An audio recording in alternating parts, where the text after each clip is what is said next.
और जांच करवाइए कि इसने इतने दिन में कोई ज़मीन तो नहीं बेचा, 1 साल 2 साल 4 साल का नहीं बेचा है ना।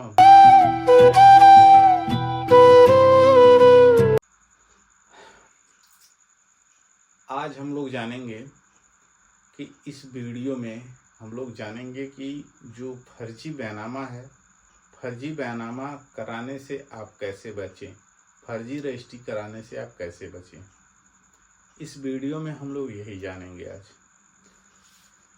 कोई एक नंबर है, कोई एक खेत है, गाटा नंबर है, ठीक है। गाटा नंबर ये सपोज करिए 112 है, ठीक।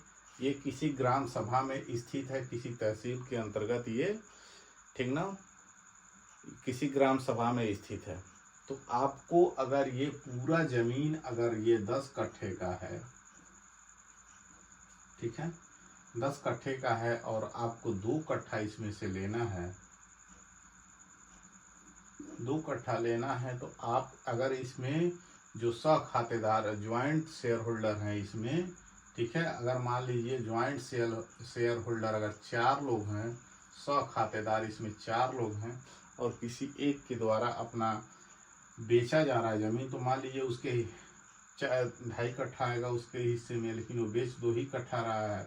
अगर ये यहाँ से सड़क जा रही है, तो पहली बात तो आप ये ध्यान दे दीजिए कि अगर आपको ज़मीन कोई भी जो भी ज्वाइंट शेयर होल्डर हैं, इनमें से कोई भी एक व्यक्ति अगर आपको ऐसे, ये सड़क है और ऐसे ज़मीन बेच रहा है 2 कट्ठा, तो आप कतई मत लीजिए, क्योंकि इनके द्वारा जब बंटवारा दाखिल किया जाएगा तो आपका ज़मीन ऐसे हो जाएगा, ठीक है, ऐसे हो जाएगा। तो ऐसी ज़मीन कतई मत ले, पहली बात। दूसरी बात, अगर इसी नंबर का विक्रय करना है इसी व्यक्ति के द्वारा, तो ये व्यक्ति क्या करता है, कोई ऐसा व्यक्ति जो फर्जी रहता है, वो इसी ज़मीन का पैसा 4 लोगों से ले लेता है, चारों को रजिस्ट्री कर देता है। तो चारों को रजिस्ट्री कैसे करता है, मान लीजिए आज इस ज़मीन का उसे रजिस्ट्री करना है, तो आज ये ज़मीन की रजिस्ट्री, ठीक है, आज उसके नाम से कर दिया, 10 दिन बाद उसके नाम से कर दिया, 10 दिन बाद उसके नाम से कर दिया, फिर उसके नाम से कर दिया, ठीक है। और आपको टाइम कितना मिलता है, 35 दिन, ठीक है। बैनामे के जो दाखिला रजिस्टर से के डेट से 35 दिन का टाइम मिलता है। 35 दिन में वो चाहे जितने लोगों को रजिस्ट्री कर सकता है वो, ठीक है, फर्जी रजिस्ट्री वो कर सकता है, ठीक। तो सबसे पहले अगर ये ज़मीन आप इस नंबर का खरीद रहे हैं, तो इस व्यक्ति के द्वारा, कोई एक व्यक्ति जो बेच रहा है 2 कट्ठा खरीद रहे हैं, उस व्यक्ति के नाम से उस तहसील में, जो तहसील है उस तहसील के रजिस्ट्री ऑफिस में जाइए, ठीक है, और इंतखाब लेकर के, ख़त्म लेकर के, और जांच करवाइए कि इसने इतने दिन में कोई ज़मीन तो नहीं बेचा, 1 साल 2 साल 4 साल का नहीं बेचा है ना। इसके लिए मुआयना करवाने के लिए एक रसीद कटती है, रसीद कटवा करके मुआयना करवाइए। 1 साल 2 साल 4 साल की रसीद कटती है, कटवा करके मुआयना करवाइए कि इसने ज़मीन तो नहीं बेचा है, ठीक है।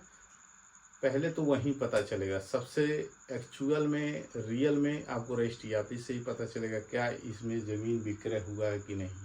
तहसील में ये नहीं पता चल पाएगा, क्योंकि 35 दिन के भीतर जब कई लोगों को बेच देगा, जब खारिज दाखिल हुआ ही नहीं रहेगा तो पता कैसे चलेगा। जब खारिज दाखिल होगा तब तो तहसील में पता चलेगा, लेकिन जब बैनामा हुआ रहेगा तो वो रजिस्ट्री ऑफिस में पता चलेगा, ठीक है।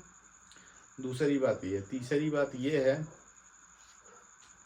कि किसी और व्यक्ति का ज़मीन है और कहीं और व्यक्ति का ये जो ज़मीन है ये दिखा करके बेच रहा है कि ये मेरी ज़मीन है, बेच के वो पैसा लेके भाग जाता है, ठीक। तो ज़मीन लेते समय सबसे पहले आप इसकी बाउंड्री करवाइए, इसको कब्जा करवाइए, क्योंकि जब डीड लिखा जाता है तो उस डीड में लिखा जाता है कि विक्रेता के द्वारा, विक्रेता कहता है कि उस डीड में कि हमने क्रेता को कब्जा दखल दे दिया है, ठीक ना, पुस्त दर पुस्त भुगत भुगत रहे हैं, इसमें कोई बात, कोई संदेह नहीं है, ना ही कोई जोर जबरदस्ती से हमने रजिस्ट्री कर रहा है, ठीक है। ये विक्रेता के द्वारा उस डीड में लिख दिया जाता है। तो सबसे पहले आप इसको क्या करिए, जितना खरीद रहे हैं उतना पहले कब्जा करिए, फिर रजिस्ट्री करवाइए। नियम यही है। ठीक, तो आई होप कि आपको समझ में आया होगा कि फर्जी रजिस्ट्री से कैसे बचें।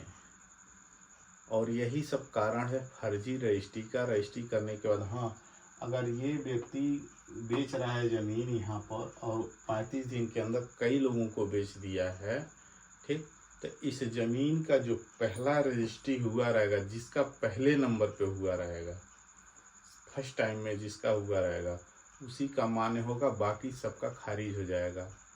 ठीक है, बाकी सबका सिविल कोर्ट खारिज कर देगी रजिस्ट्री।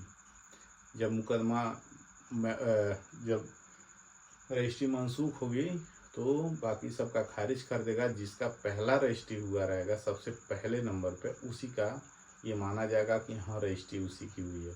तो ऐसे रजिस्ट्री से भी, फर्जी रजिस्ट्री से भी आप बचिए, फर्जी बैनामे से बचिए। ठीक है।